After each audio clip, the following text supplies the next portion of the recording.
नमस्कार दोस्तों, स्वागत है आपके हमारे द हिंदू एडिटोरियल के ओनली शिक्षा यूट्यूब चैनल में। आज हम डिस्कस करने वाले हैं हमारे द हिंदू के ये 3 आर्टिकल्स। पहला आर्टिकल यहाँ पे जो दिया गया है उसका नाम है मोर evidence of India food insecurity.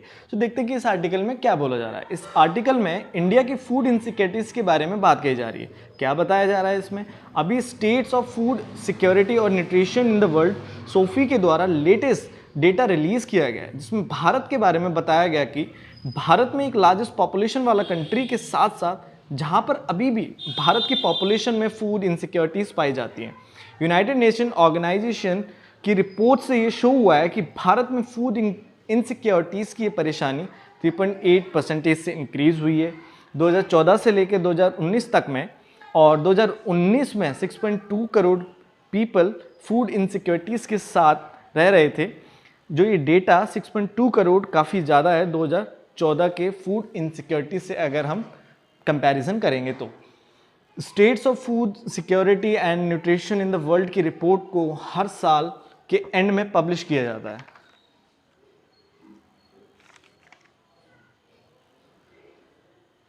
जिसमें वर्ल्ड में कितने लोग को हंगर का सामना करना पड़ता है और कितने लोगों के पास फूड की समस्याएं रहती हैं। 2017 से सोफी द्वारा फूड इनसिक्योरिटीज़ के साइज को नापने के लिए 2 की मेजर्स लाए गए, जिसमें पहला की मेजर्स था prevalence of food under nourishment, जिसका मतलब है कि उस पॉपुलेशन का एक प्रोपोर्शन जो फूड तो लेते हैं लेकिन हैबिचुअल में, लेकिन वो फूड उन्हें न्यूट्रिशन देने में असमर्थ रहता है, जिससे दिन भर में उनकी नॉर्मल एक्टिविटीज़ को वो हेल्दी फील नहीं कर पाते और ना ही वो एक हेल्दी डाइट ले पाते, जिससे कि वो एक हेल्थी लाइफ नहीं जी पाते। और जो दूसरा न्यू मेजर्स का नाम है वो है प्रेवलेंस ऑफ मॉडरेट और सेवर फूड इनसिक्योरिटी, जो कॉम्बिनेशन होता है उनकी सारी मॉडरेट और अन्य फूड इनसिक्योरिटीज़ के लेवल का, जिसमें एस्टिमेट लगाया जाता है कि वर्ल्ड में कितनी पॉपुलेशंस पर फूड इनसिक्योरिटीज़ हैं। जैसे कि इन दोनों मेजर्स को ग्लोबली एक्सेप्टेड किया गया, जिनके द्वारा प्रोग्रेस को नापा जाता है कि हर एक कंट्री की सस्टेनेबल डेवलपमेंट जो गोल्स हैं, टारगेट 2.1, कि हम कितना सक्षम हो पाए हैं भूखमरी तथा फूड की इनसिक्योरिटीज़ को ख़त्म करने में। प्रेवलेंस ऑफ अंडर न्यूरिशमेंट द्वारा नापा जाता है कि वो पॉपुलेशन एक प्रोपोर्शन जो फूड तो ले रहा है लेकिन अपने रोज़मर्रा की फूड डाइट में उसे वो न्यूट्रिशन नहीं मिलता जिससे वो हेल्दी लाइफ ले पाए। और जो food prevalence of modern and security food insecurities के द्वारा मेजर्स किया जाता है कितने लोगों के पास एक लैकनेस मिलती है न्यूट्रिशन तथा एडुकेट फूड को प्राप्त करने में। प्रेवलेंस ऑफ अंडर न्यूरिशमेंट की रिपोर्ट्स फूड बैलेंस शीट और नेशनल सर्विस ऑफ कंजप्शन पर बेस्ड होती है। जो कंजप्शन सर्वे है वो रेयरली किया जाता है कंट्रीज़ में, मीन्स कि हर एक साल नहीं होता, कह सकते हैं कि कुछ ईयर्स के टर्म्स के बाद ये किया जाता है।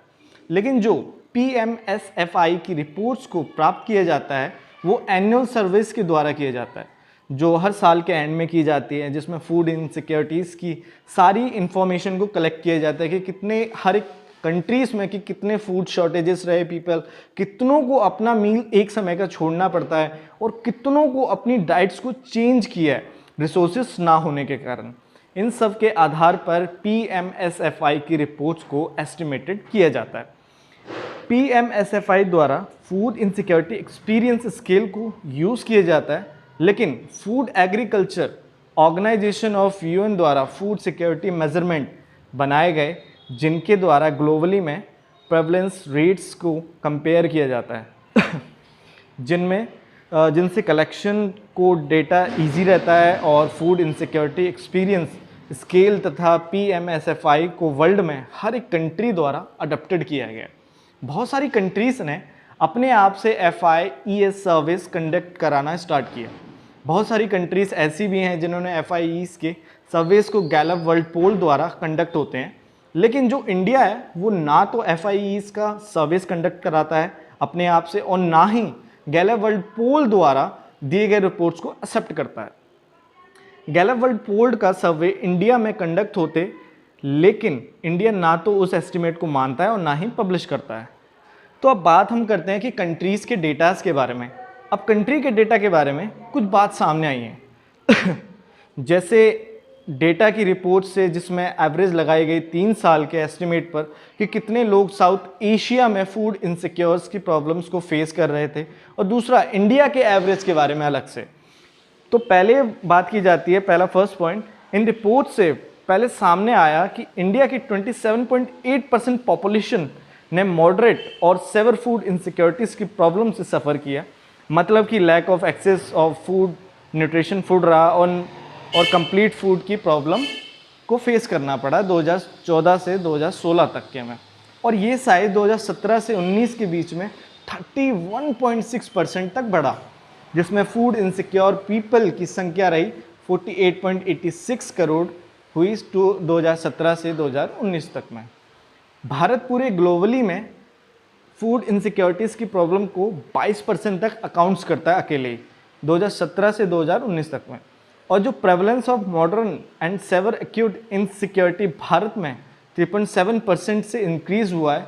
बट अगर साउथ एशिया की बात करें तो आज वो साउथ एशिया में टोटली 0.5% तक पूरे एशिया में कम हुआ है।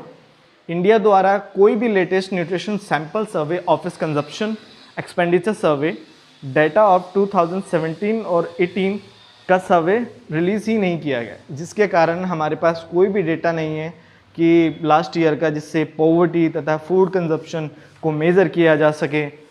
इन्हीं सब lack of regular availability of consumption area data होने से FAO का यूज़ करता है supply wise data, per capita food availability होती है, जिसके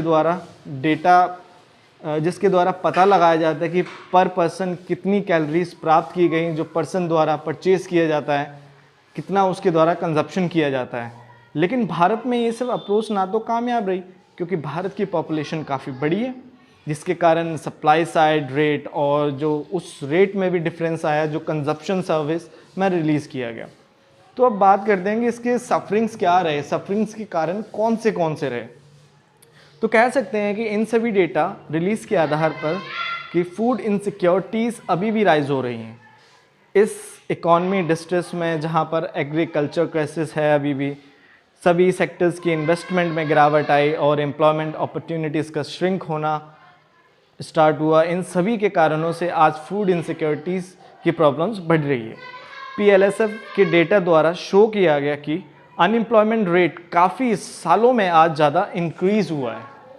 कह सकते हैं कि डीमोनेटाइजेशन और GST से ये दोनों प्राइम कारण रहे इकॉनमी के डिस्ट्रेस आने में। कोविड-19 की महामारी के कारण से कंटिन्यू सब कुछ महीनों तक लॉकडाउन होने से आज हंगर और फूड इनसिक्योरिटीज़ की प्रॉब्लम बढ़ गई है, जिसके कारण बहुत से लोगों की डेथ हुई इस लॉकडाउन में। और जो छोटे छोटे पर्सन हैं, लाइक मजदूर हुए, इमिग्रेंट्स, जो काफ़ी ज़्यादा सामना करना पड़ रहा है उनको आज इस फूड इनसिक्योरिटीज़ का। और इस लॉकडाउन में भुखमरी से हुई डेथ्स को भी काउंट किया गया है। और इंडिया को आज national survey on food security conduct कराना चाहिए, जिससे पता चल सके वो करेक्ट नंबर्स तथा जिन पर कोविड-19 के इम्पैक्ट का असर ज़्यादा पड़ा है, उनके फूड सिक्योरिटीज़ पर जो पॉपुलेशन फूड सिक्योरिटी से अवेल थी। तो अब हम बात करते हैं हमारे सेकंड आर्टिकल की, फेलिंग ऑन फायर्स। इस आर्टिकल में कंटेंट है फायर सेफ्टी कोड्स। वैसे हुआ क्या है इसमें, एक हाइड्रो इलेक्ट्रिक स्टेशन में आग लगी, जिसका हाइड्रो इलेक्ट्रिक स्टेशन का नाम है सेरेमिक पावर प्लांट, जिसमें आग लगने से 9 लोगों की मौत हुई, जिसमें 5 इंजीनियर्स से। और ये पावर प्लांट तेलंगाना आंध्र प्रदेश के बॉर्डर पर है, जिस प्लांट की कैपेसिटी 900 मेगावाट थी। और सेरेमिक पावर प्लांट जो कृष्णा रिवर के लेफ्ट बैंक चैनल पर लोकेटेड है, जो काफ़ी हेल्प करता था तेलंगाना स्टेट्स को पावर जनरेशन कॉरपोरेशन को पावर प्रोड्यूस कराने में। और जो उसकी जो अनदर ब्रांच थी वो हेल्प करती थी आंध्र प्रदेश को। सबसे ज़्यादा शॉकिंग था ये इंसिडेंट्स, क्योंकि इस पैंडेमिक में पहले से ही सब कुछ शट था, और ये डिज़ास्टर जहाँ पर हर एक इंडस्ट्री और एक पावर प्लांट्स में जो आंध्र प्रदेश, तमिलनाडु और तेलंगाना में, जिनमें काफ़ी ज़्यादा डिस्ट्रेस बना रहा इस कोविड-19 के पैंडेमिक से। सेरेसलम पावर प्लांट में आग लगना स्टार्ट हुई उस कंट्रोल पैलेस के मेंटेनेंस के टाइम पर। और जो लोग वहाँ पर मौजूद थे उस समय पे, उनके लिए बड़ा हार्ड था वहाँ से निकलने में टनल्स के द्वारा, जिनमें आग लगने से टनल्स में स्मोक ज़्यादा भर गया था और लोग वहाँ से थोड़े डिस्टेंस पर जो दूर थे थोड़े से वो ही निकल पाए थे बस।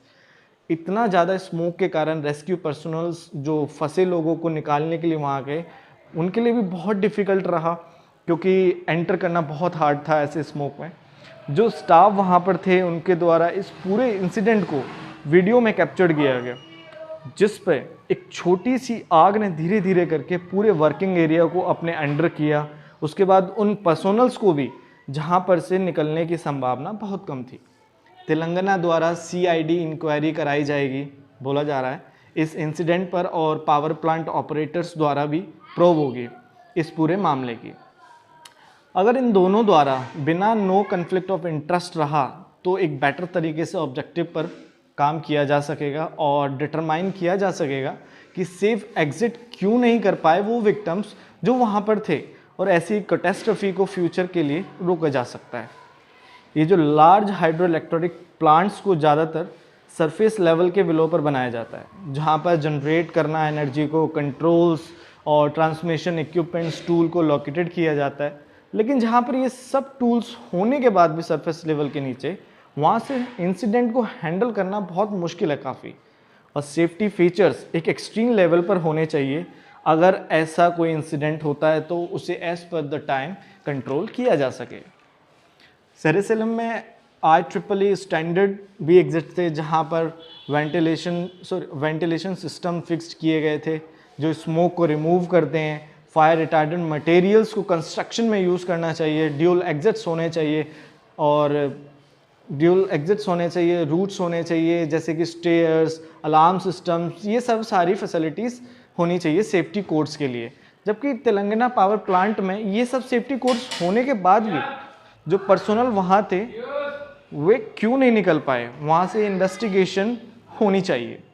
स्टेट गवर्नमेंट की रिस्पॉन्सिबिलिटी होती है डैम्स की फायर्स में, अगर कुछ प्रॉब्लम्स हो जाती है डैम्स में तो उसकी रिस्पॉन्सिबिलिटी सारी गवर्नमेंट की है, लेकिन सेंटर्स को रिव्यू जारी करनी चाहिए सेफ्टी कोड्स के लिए, वहाँ पर जहाँ रहने वाले लोगों को खतरा ज़्यादा हो अंडरग्राउंड्स में आग लगने से। जैसे कि झारखंड में जहाँ पर अंडरग्राउंड कोल फील्ड में फायर से अफेक्टेड हुए थे लोकल कम्युनिटीज़ वहाँ की। इंडिया हर साल इस फायर इंसिडेंट्स में 12,748 एक्सीडेंटल डेथ हुई 2018 में। इन सभी इंसिडेंट्स को रिड्यूस सिर्फ सेफ्टी कोड्स पर ध्यान देकर ही किया जा सकता है। तो हम बात करते हैं हमारा जो थर्ड आर्टिकल है, वुमेन अनइंटरप्टेड। इस आर्टिकल का कंटेंट है वुमेन हेल्थ। इस कोविड की महामारी से बहुत कुछ लॉकडाउन हुआ, जिसमें बहुत सारी सर्विसेज पर स्टॉप लगा, जहाँ पर स्ट्रेटली लॉकडाउन होने से वुमेन पर बहुत से प्रॉब्लम्स को फेस करना पड़ा। इस पेंडेमिक से जहाँ पर सबसे ज़्यादा डिसरप्शन आई हेल्थ केयर सर्विसेज में, जिसके कारण एक नॉर्मल लाइफ को मूव करना बहुत हार्ड रहा। इतने सारे रेस्ट्रिक्शंस के कारण जिससे एक कंट्री की पॉपुलेशन के लिए बहुत हार्ड रहा मेडिकल सर्विसेज को एक्सेस करने में। सबसे ज़्यादा इम्पैक्ट लार्ज स्केल पर वुमेन की लाइफ्स पर पड़ा। ग्लोबल रिपोर्ट्स के द्वारा अवेल किया गया एक वुमेन इस लॉन्ग लॉकडाउन में काउंटरसेप्शन और अबॉर्शन सर्विसेज को एक्सेस करने में असमर्थ रही, जिसके कारण इफ़ेक्ट आए अनवांटेड प्रेगनेंसी, डोमेस्टिक वायलेंस का इंक्रीज़ होना और मैटरनल मोर्टेलिटी होना, मींस कि बच्चे को जन्म देते समय एक वुमेन की डेथ होना। मैरी स्टॉप एंड इंटरनेशनल के द्वारा बोला गया कि इस लॉकडाउन में जनवरी से लेकर जून तक कम से कम 2 मिलियन वुमेन अनेबल रही अबॉर्शन की सर्विसेज के लिए, जिसमें से 1.3 मिलियन वुमेन इंडियंस थी। WHO के रिसेंट सर्वे के द्वारा 103 कंट्री से 67% रिपोर्टेड किए गए जिनके फैमिली प्लानिंग तथा कॉन्ट्रासेप्टिव सर्विसेज को यूज़ में लाने में डिसरप्शन आई है। UNEPA के प्रोजेक्शन द्वारा इंडिकेट किया गया 47 मिलियन वुमेन जो 114 कंट्रीज़ की लो एंड मिडिल इनकम्स कंट्रीज़ में अनेबल रही मॉडर्न कॉन्ट्रासेप्टिव्स को यूज़ करने में। अगर ये एवरेज लॉकडाउन 6 मंथ तक लगातार रहता तो डिसरप्शन होती मेडिकल सर्विस में, जिससे 7 मिलियन अनएक्सपेक्टेड प्रेगनेंसी को एक्सपेक्टेड किया गया था। इस लॉकडाउन में बहुत ज़्यादा केसेस इंक्रीज़ हुए हैं इंडिया में, जहाँ पर अबॉर्शन के केस इंक्रीज़ हुए भारत में, जिन्हें नीड थी एसेंशियल सर्विसेज की, लेकिन लॉकडाउन के कारण ट्रांसपोर्ट डिस्ट्रप्टेड होने से केयर सेंटर्स तक एक्सेस करने में असक्षम रहे, और लॉकडाउन में इन सभी इश्यूज़ पर कम ध्यान दिया गया जो वुमेन इन क्लिनिक्स की सर्विसेज को एक्सेस करने के लिए गए थे। तो कोविड-19 की महामारी के कारण ये सेंटर्स क्लोज थे, जिनसे ये केस इंक्रीज होते रहे। रिप्रोडक्टिव हेल्थ सर्विस इंडिया द्वारा 6 मंथ स्टेट्स में सर्विस को लेकर स्टडी की गई, जहां पर मेडिकल अबॉर्शन के ड्रग्स की फार्मेसी में शॉर्टेज थी। आज कंट्री को इंक्रीज करना चाहिए कॉन्ट्रासेप्टिव और अबॉर्शन की सर्विसेज को। आज इन सर्विसेज की नीड भारत में काफ़ी ज़्यादा है। इन सब से हर एक महिला को आज नीड है कॉन्ट्रासेप्टिव एडवाइस की। कंट्री को वुमेन को प्रोवाइड करानी चाहिए ये सारी अनइंटरप्टेड अबॉर्शंस और सर्विसेज और काउंसलिंग डिवाइसेस को, जिनसे एक वुमेन के रिप्रोडक्टिव राइट्स ऑफ वुमेन और उन्हें प्रोटेक्ट किया जा सके डोमेस्टिक वायलेंस से और अब्यूज से।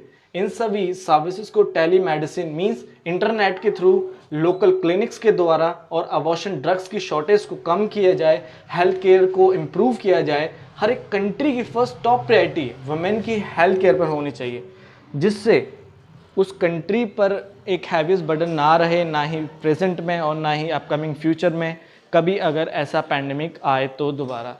Thank you very much. और आज हमने 3 आर्टिकल्स डिस्कस किए एंड आई होप आपको वीडियो अच्छी लगी होगी। अगर अच्छी लगी तो please like, subscribe and share जरूर करें। Thank you very much.